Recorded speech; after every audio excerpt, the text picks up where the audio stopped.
Bueno, continuando con nuestro libro de la isla de Avalon y los dioses antiguos. Estamos con los mitos del rey Arturo. Vamos a iniciar el capítulo 3, que se llama La batalla de Finías. Vamos a ver la batalla de Finías. Muy bien.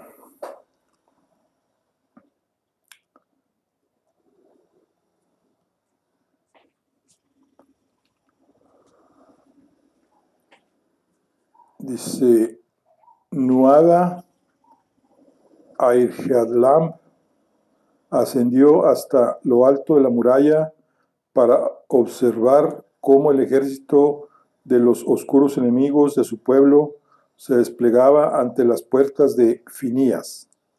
Bajo la luz del atardecer, las armaduras negras destellaban en reflejos de oro y carmesíes, imitando el fulgor de los ojos de quienes las portaban.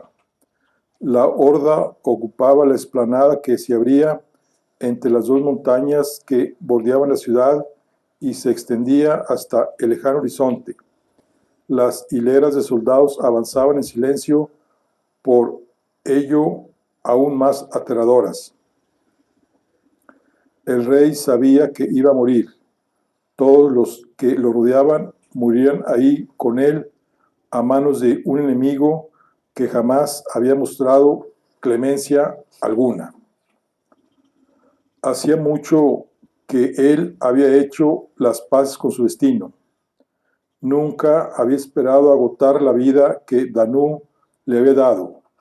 La diosa sabía que había tenido una vida larga y no siempre feliz, a veces demasiado larga, a veces muy poco feliz, le había parecido. Después de la era de los viajes, los Tuatha habían iniciado la era del conocimiento. Durante ese tiempo descubrieron a los demás pueblos, los Fomori, hijos de Fonmu, que vivían en Siliab, Israel, los Firbolog, hijos de Fira, moradores de Mag-Tuired, los Nemeni, hijos de Nemed, habitantes de Ar-Macha.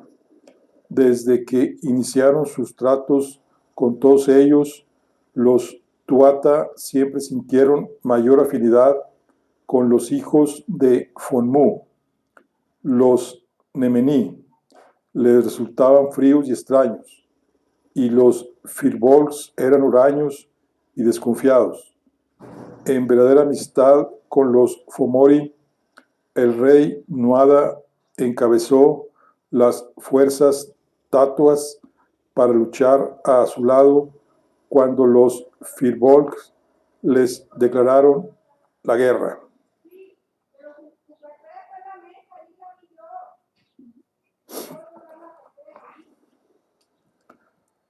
Así dio inicio la era de las guerras, durante la cual los pueblos aprendieron que sus largas vidas podían extinguirse y que el dolor y la muerte eran una parte inextricable de la existencia.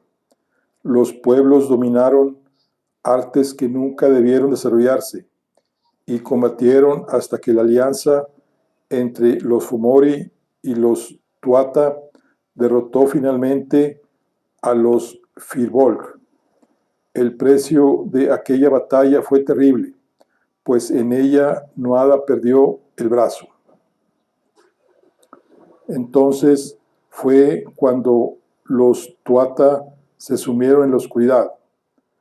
Contempló cómo las filas de los oscuros, sus mayores enemigos, que un día fueron sus mejores aliados, se abrían para dejar paso a los 10 gigantes que encabezarían el ataque, mientras que el 11º, campeón entre los suyos, esperaba su momento.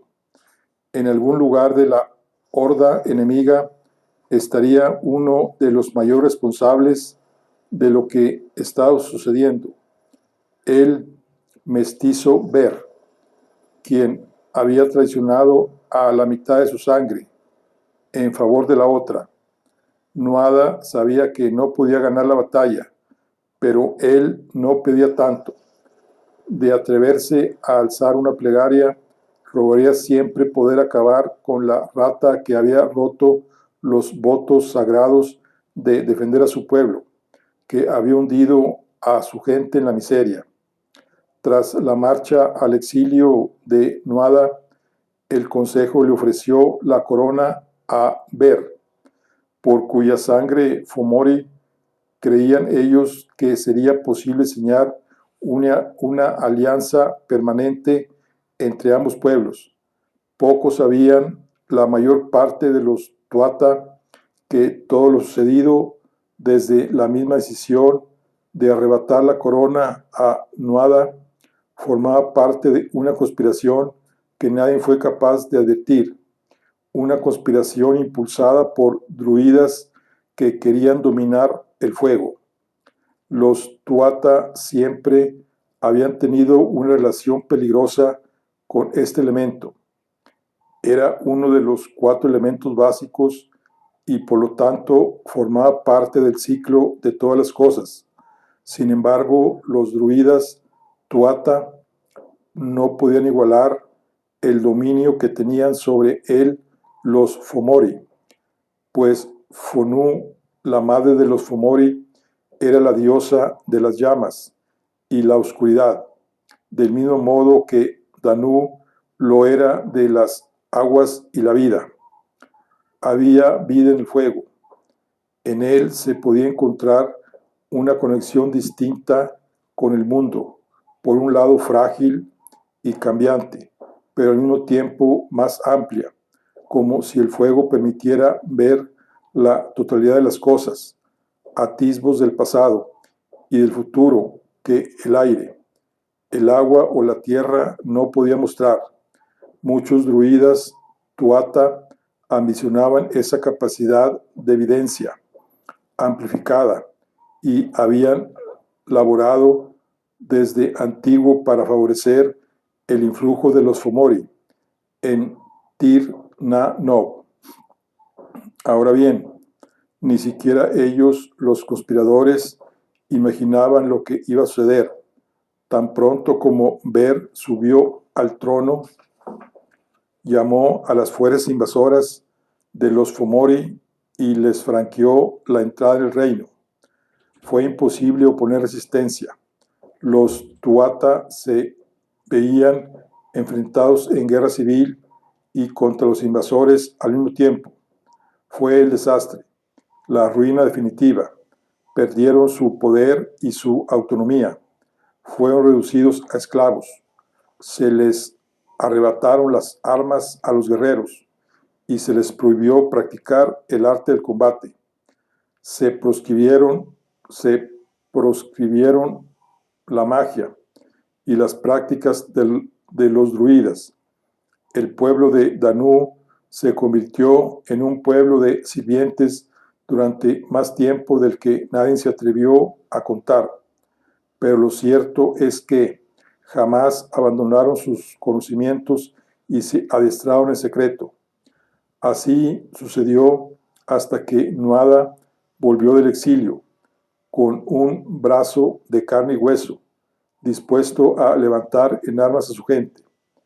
Preparaos, ordenó el rey Nuada a Eric, el druida que había sido elegido entre los suyos para liderarlos en la batalla. La orden corrió entre las filas de los druidas que aguardaban a los pies de la muralla, y juntos estos empezaron a invocar su magia. Una corriente de energía llenó el aire, y poco a poco una pátina de suave luz verdezuela empezó a cubrir la muralla y luego a ascender hacia el cielo hasta cubrir por completo la ciudad. Confiando en su superioridad, los Fomori no interrumpieron el hechizo, sino que permitieron que se alzara. Nuada apretó la mano contra la muralla. Podía sentir las hebras del hechizo fortaleciendo la piedra, ordenándole que se mantuviera firme, incluso cuando su naturaleza dictaba que se hiciera añicos. Entonces pronunció una única palabra de poder en un idioma que jamás había sido antes hablado en Tir Na No. Había viajado muy lejos y sacrificado más de los muchos poseerían en toda su vida para obtener aquel conocimiento. La magia extraña, desconocida para los Tuatha, se entretejió en el hechizo de los druidas. Una única nota vibró en el aire y resonó entre las montañas, un sonido puro y sencillo, y como si se tratara de un desafío al que había que responder, los gigantes de los Fomori cargaron contra Phineas. El primer choque hizo que las montañas se sacudieran. Muchos guerreros en ambos bandos se fueron al suelo, incapaces de resistir el temblor de la tierra, y algunos llegaron a perder súbitamente el valor. Los gigantes golpearon la piedra con sus puños, pues no podían atreverse a atravesar el hechizo, y luego sus ojos centellaron, de modo que 10 haces de luz pura barrieron de lado a lado la muralla, provocando una cadena de explosiones que recularon, echándose encima de los atacantes. El hechizo de Nuada logró que el ataque hiciera más daño a los gigantes que a las murallas. Cuando las llamas se extinguieron y el polvo se asentó, la ciudad seguía intacta, pero 7 de los gigantes habían caído y no volvieron a alzarse. Bramidos de ira y frustración tronaron en el aire. Los gigantes que habían sobrevivido se retiraron, mientras las filas de los Fomori se redondeaban. Sus hechiceros avanzaron para dar inicio al verdadero asedio.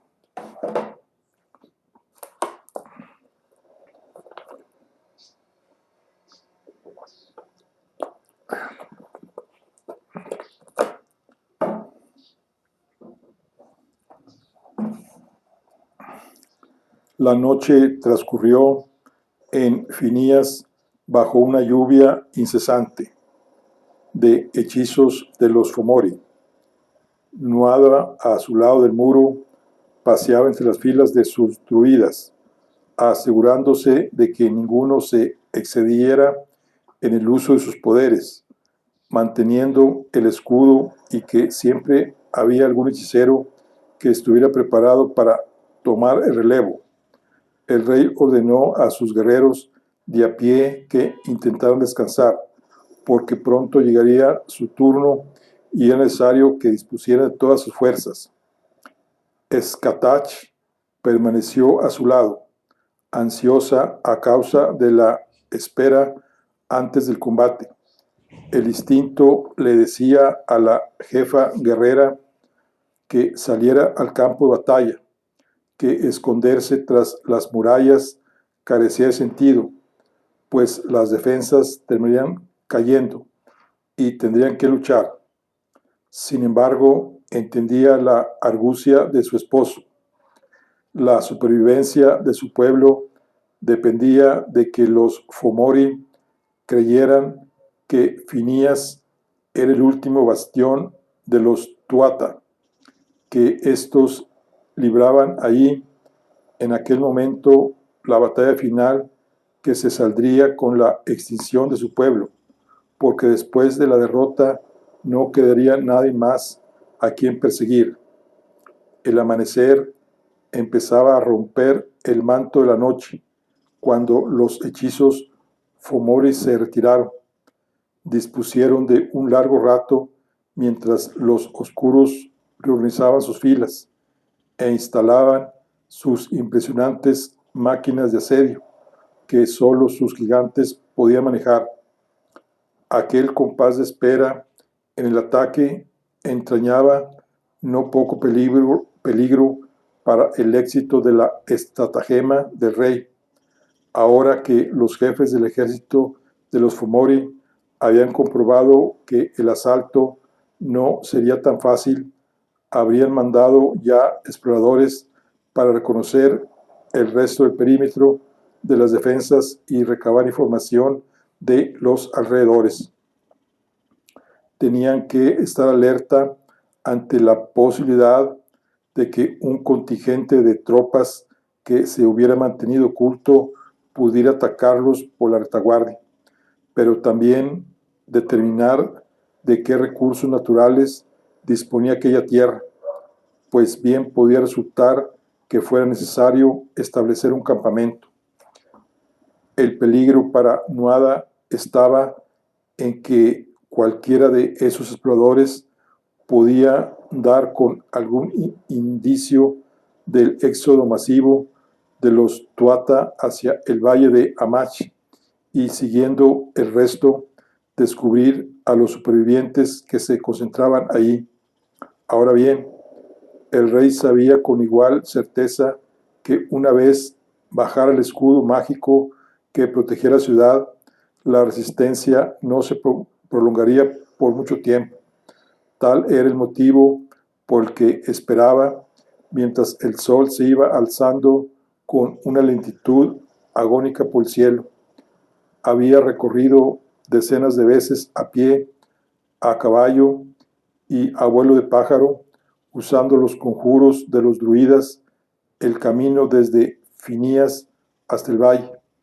Había elegido Amash cuidadosamente, porque era difícil de encontrar incluso desde el aire, y a su alrededor había numerosos emplazamientos que llamarían la atención de cualquier explorador antes que aquel angosto valle inadecuado para albergar una población numerosa, hasta que no llegó el mediodía y vio que los Fomori se preparaban para reiniciar su asalto.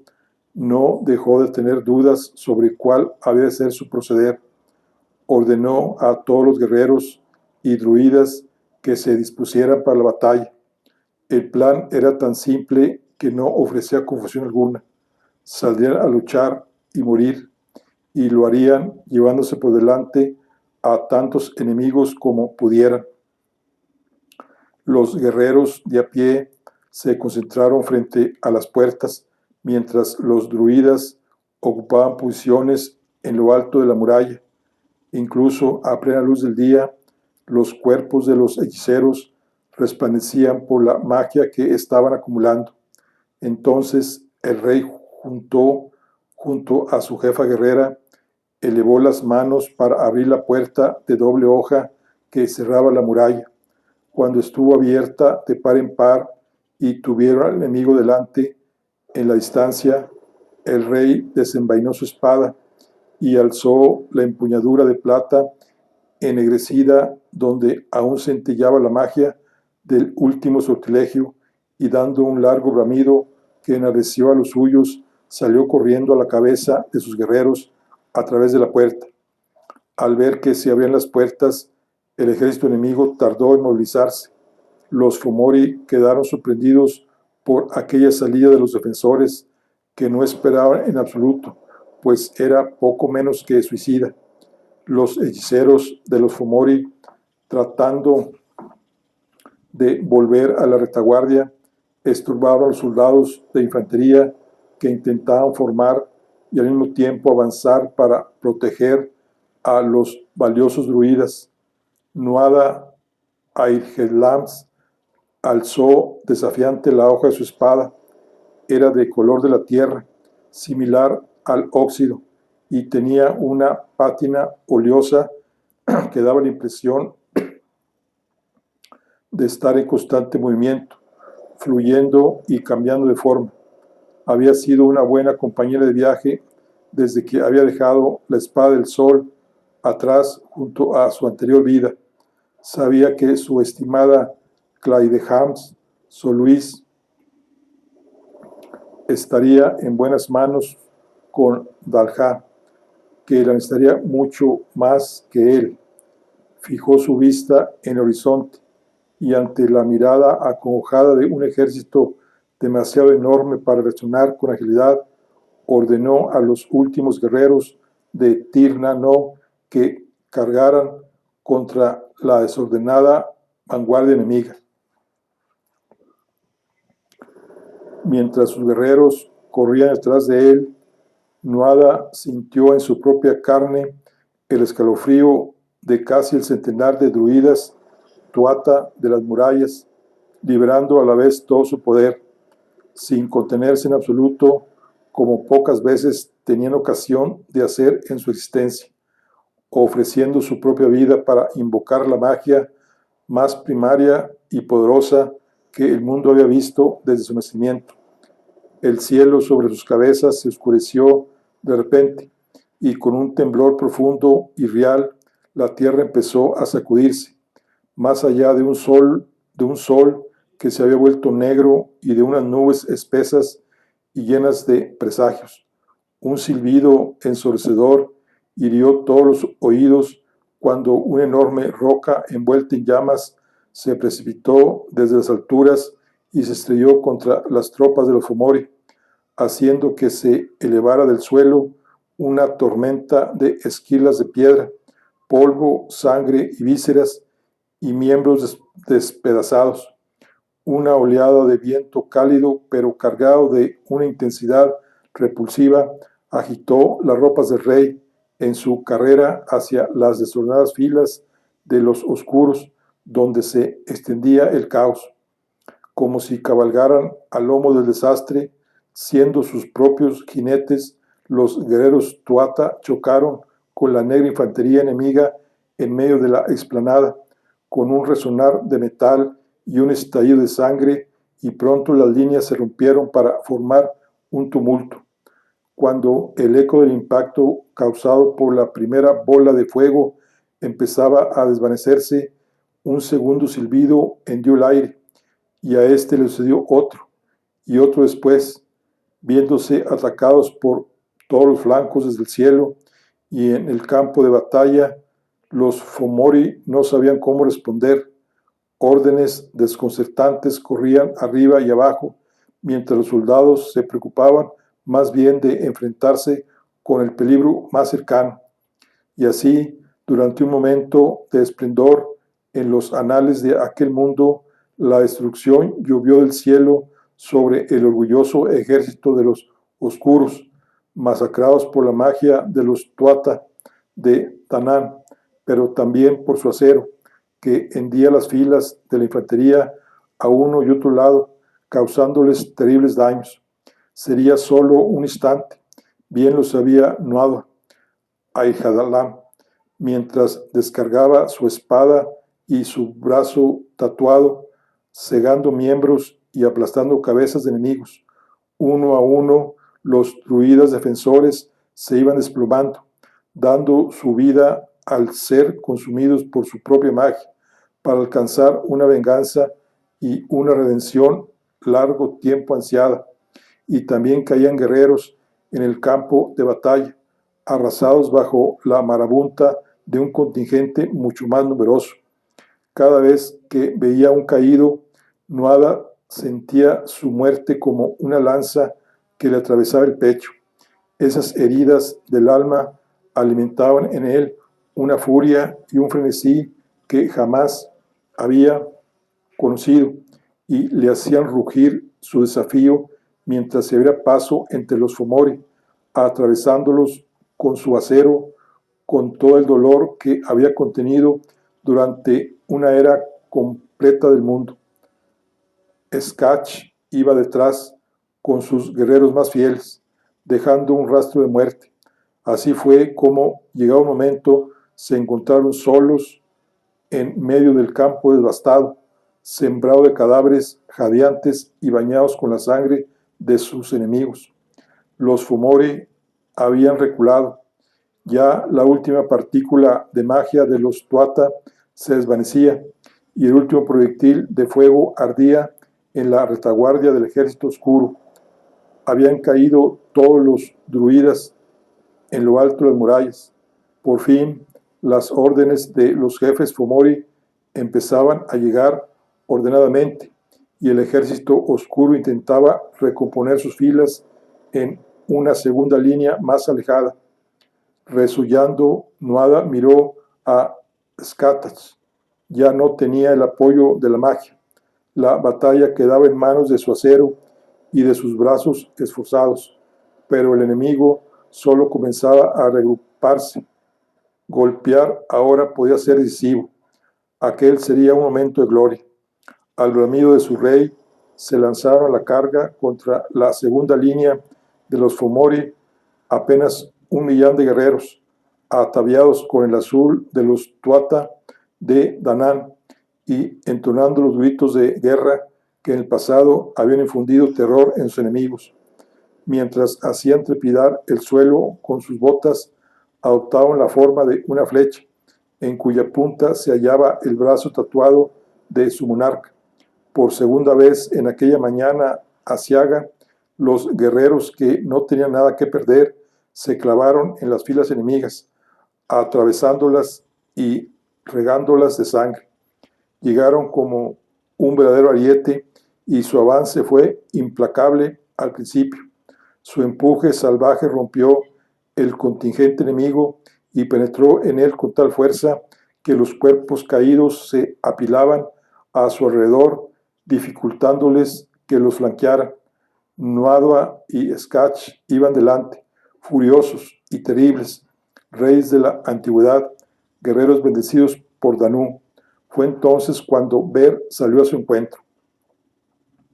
Su figura era alta e impresionante, mucho más que la de cualquier Tuatha. El rey Nuada, que se distinguía entre los suyos por su estatura, apenas le llegaba al pecho.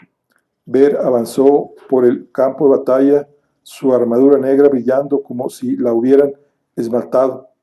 Gracias a su brutal fuerza, portaba un gigantesco mandoble en una sola mano, sin que llegara a rozar el suelo.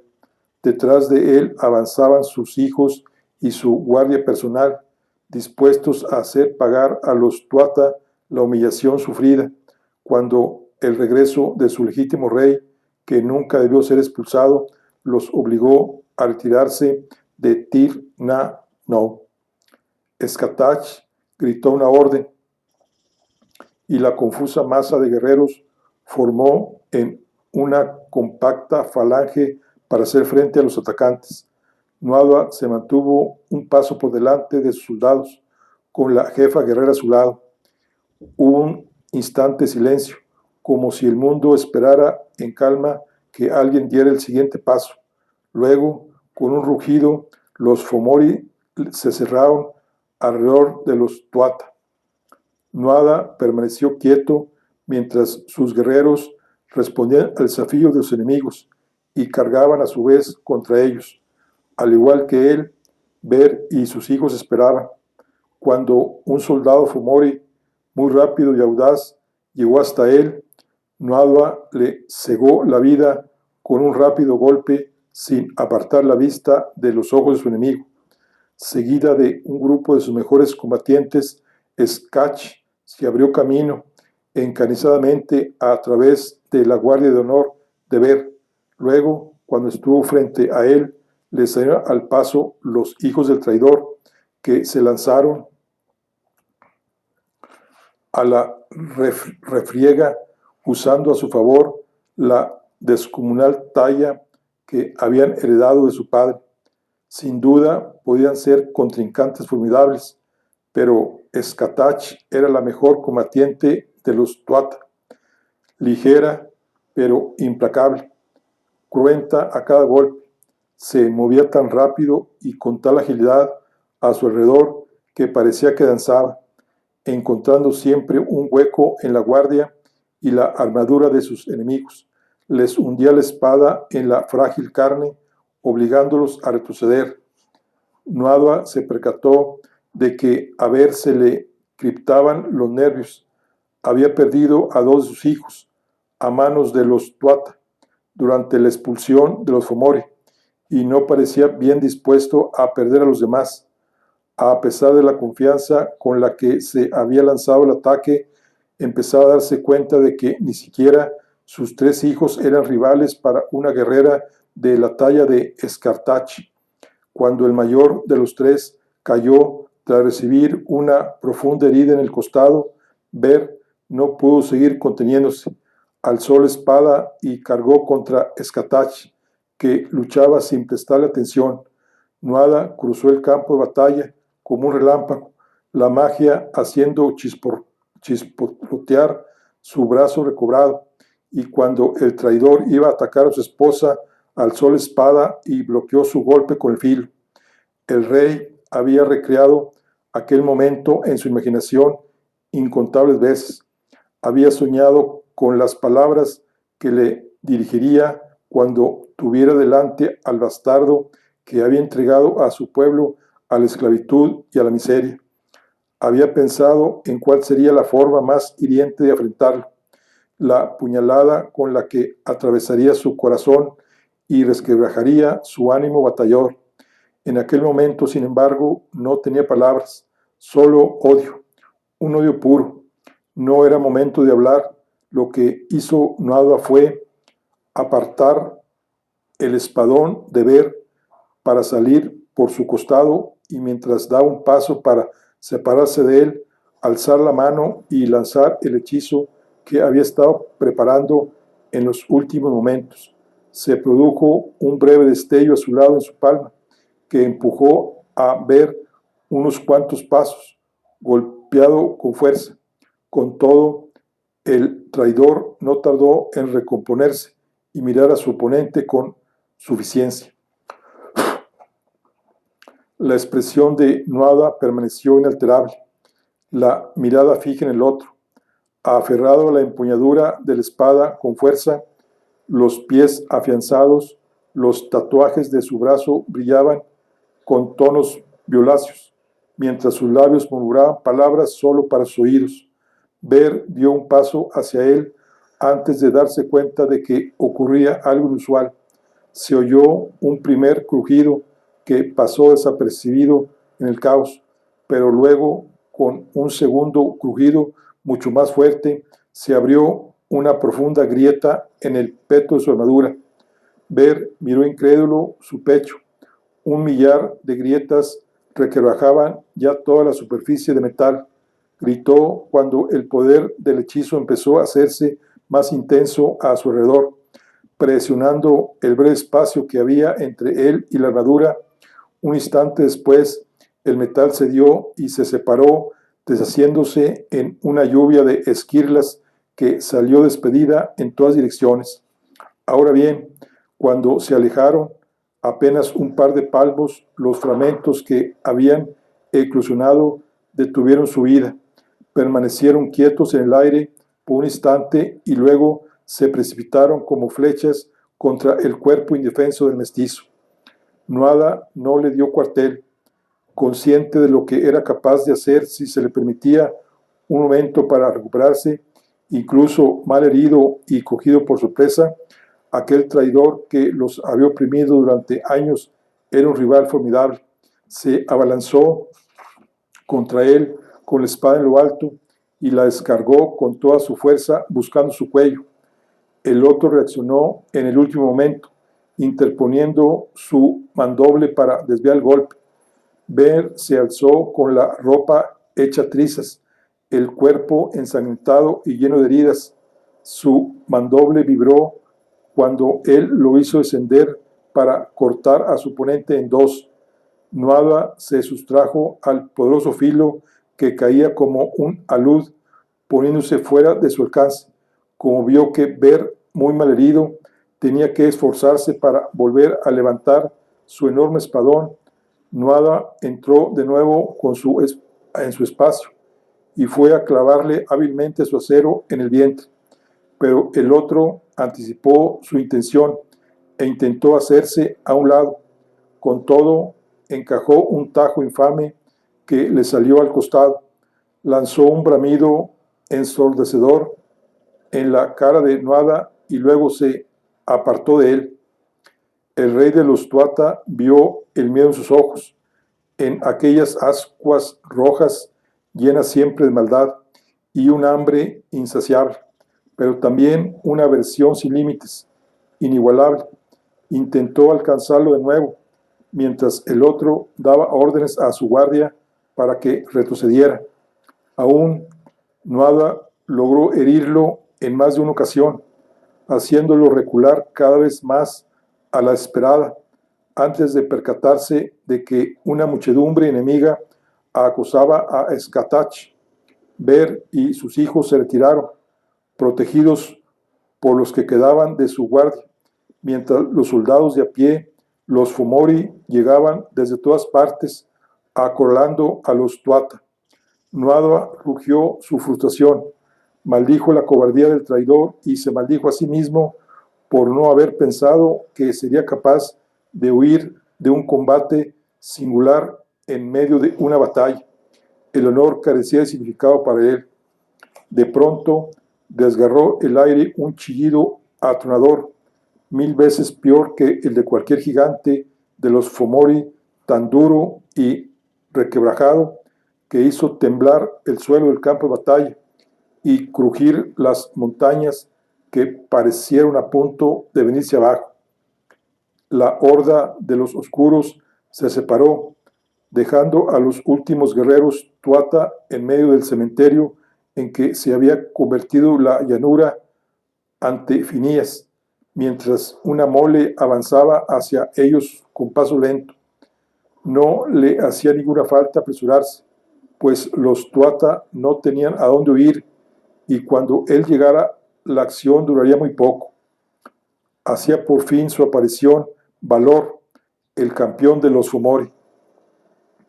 Apenas quedaban 2 centenares de Tuatha todavía en pie. Se replegaron, dándose coraje unos a otros.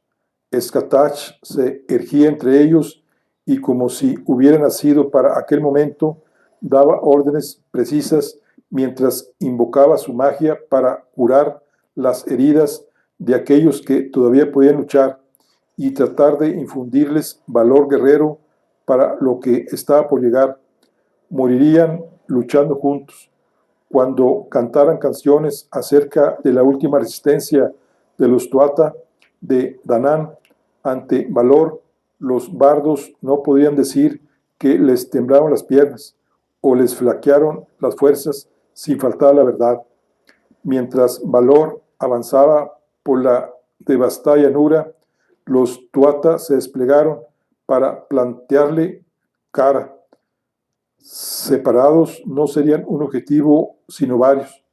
Nuada distinguió en las manos de sus guerreros los hechizos que habían estado aprendiendo a dominar tan duramente a lo largo de toda su vida.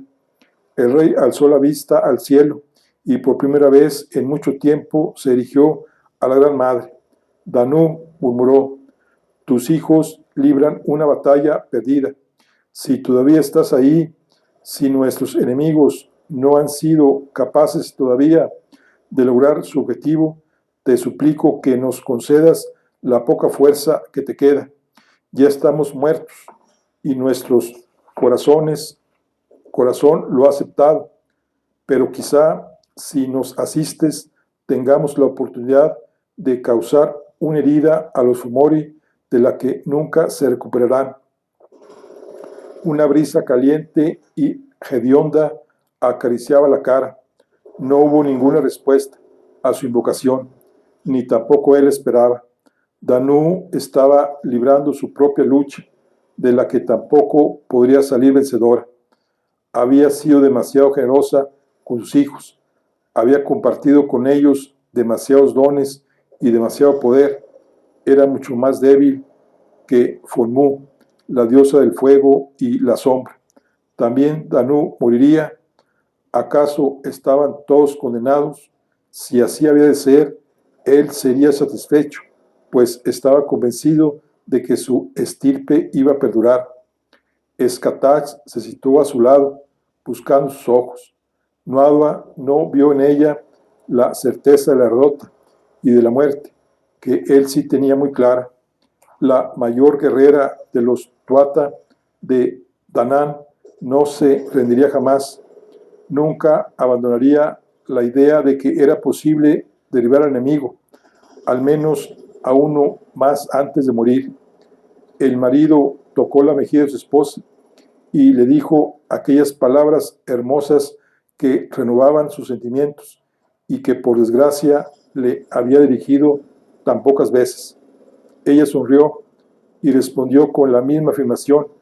Entonces se apagó la luz del sol que caía sobre ellos y supieron que el momento había llegado. Valor se cernió sobre el rey y la guerrera, una monstruosidad sostenida no por metal o encantamiento, sino por la pura voluntad que abrazaba su interior. Era similar a los demás gigantes, pero al mismo tiempo muy distinto. Aquellos no eran más que una pálida copia de la mayor creación de la diosa de la sombra y el fuego, el mayor y más poderoso de los oscuros. Chilló de nuevo aquel insoportable sonido y un resplandor terrible comenzó a acumularse en su nuca. Los guerreros Tuatha empezaron a correr alrededor de la bestia, conscientes de lo que ocurría a continuación. Nuada apretó a Escartach contra sí y murmuró de nuevo aquella secreta palabra de poder con la cual creó un escudo para protegerlos a los dos. Cuando Valor rugió, fue como si el resplandor que nacía de su nuca le atravesara el cráneo. Se concentran en sus ojos, que parecían dos orbes de cristal opaco, y luego barriera el suelo a su alrededor una y otra vez, un rayo de luz que portaba la más devastadora de las destrucciones. El aire se incendió a su paso y se fundió la piedra ahí donde los rayos alcanzaron, para luego salir despedidos en todas direcciones, incandescente, envuelta en un fuego inextinguible. El escudo mágico que protegía a Nuada y a Escartach apenas resistió, pero cuando el feroz ataque terminó, ambos seguían vivos en medio de un paisaje de pesadilla, donde solo había muerte, brasas llameantes y devastación. Valor en el centro de una destrucción tal que era difícil de comprender, parecía complacido. Habían sobrevivido un puñado de guerreros, logrando rodear a la bestia. Se lanzaron a correr a su alrededor, mientras Valor intentaba alcanzarlos uno a uno, disparando sus demoledores rayos en torpes ataques, pues esa arma estaba pensada para arrasar ejércitos enteros. Viéndolo ocupado y dando vueltas, algunos Tuatha fueron en su busca en lugar de alejarse. Dando un vigoroso salto, uno de ellos se lanzó hacia su cabeza, esperando tener la fuerza, la habilidad y la suerte de poder aferrarse al gigante para alcanzar la piedra que había en su nuca, que le servía de ojo y de la que nacía su aberrante poder. Pero el monstruo se lo sacudió de encima y lo aplastó contra el suelo. Ya otros corrieron hacia él para volver a probar. Nuada y Escartach se apresuraron a unirse al ataque. Valor rugió cuando comprendió lo que pretendían. Los tenía tan cerca que el rayo ya no le servía de nada. Se sacudía frenéticamente, trataba de atrapar a sus atacantes. Algunos salieron despedidos por los aires, a otros los apresó en sus puños y los apretó hasta que todos sus huesos crujieron, dejándolos luego caer como sacos viejos y rotos. La guerrera y el rey se separaron, corriendo cada uno en una dirección distinta alrededor de la bestia. Nuada esquivó los puños del gigante para atraer su atención, mientras Escartach actuaba. El rey se enfrentó al coloso tanto como se atrevió, arriesgándose una y otra vez a que éste lo golpeara o pisara. Vio una soga de luz, un hechizo de su esposa, enredándose en el cuello del Fomori. Este se iba a girar para revolverse contra cualquiera que lo atacaba por la espalda, por lo cual Nuada, reuniendo los últimos restos de su magia, alzó el brazo y lanzó la más brutal descarga de fuerza que fue capaz de enviar desde su mano hacia aquella cabeza monstruosa. El empeñón que notó en el brazo fue tan salvaje que casi pensó que se lo iba a arrancar.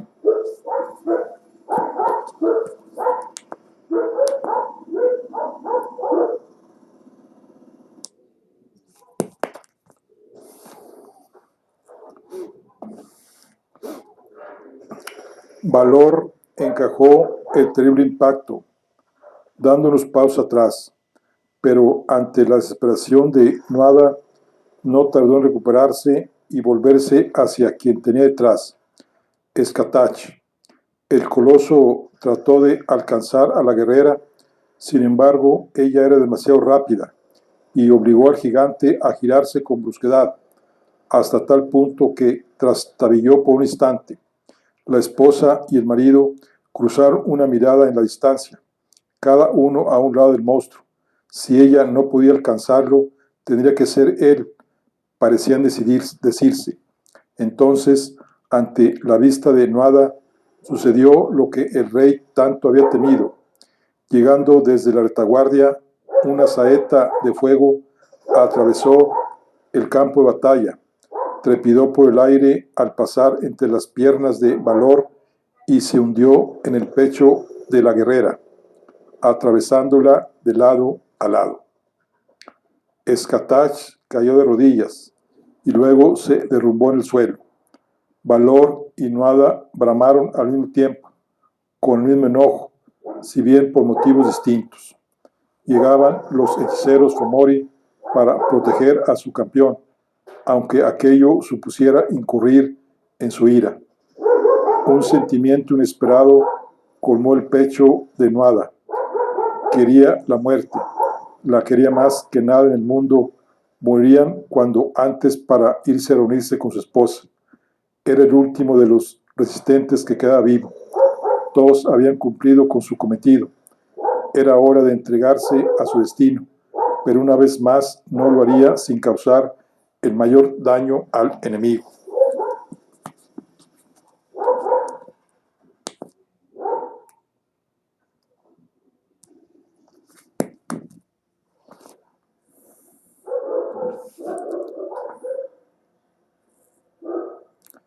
Valor todavía protestaba porque le hubieran arrebatado a su presa, rugiendo a los cielos, cuando el rey corrió hacia él y, tomando impulso, se lanzó con todas sus fuerzas contra su cuerpo. Chocó contra la mole acorazada que era Valor, dando un golpe que resonó en todos sus huesos. Aferrándose desesperadamente a una placa de metal, se dio cuenta de que estaba sobre su hombro. Podía ver en su nuca el ojo que era la fuente de su poder, centellando como si lo llamara. Reptó adelante mientras Valor lo buscaba, dándose manotazos. No sabía dónde se encontraba porque no notaba su peso ni su contacto. Nuada avanzaba aferrándose a las piezas de la coraza del monstruo. Llegó hasta el cuello del peto con la nuca bien a la vista. Se alojaba ahí una suerte de esfera que no parecía de cristal ni de tejido vivo, sino a medio camino entre ambas cosas. Nuada extrajo la daga que llevaba al cinto para clavarla en ese órgano indescriptible donde residía todo el poder de Valor. Alzó el filo para dar el golpe que pondría fin a la existencia de aquel monstruo que jamás debería haber sido creado. Entonces, una cuerda de fuego se enrolló en su muñeca, quemándole la carne hasta el hueso. La daga se le escapó entre los dedos. Una segunda cuerda se enrolló en su otro brazo, cortándole el aliento al quemarle y haciéndolo chillar de dolor y rabia. La tercera soga ardiente le rodeó el cuello y tiró de él, precipitándose al vacío. Lo último que vio el rey de los Tuatha de Danann antes de morir fue la formidable mole que era Valor, alzándose contra el cielo del mundo en el que él lo había arriesgado todo.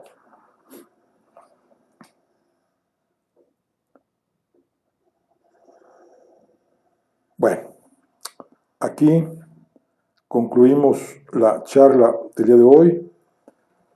Estamos con el libro de La isla de Avalon y los dioses antiguos.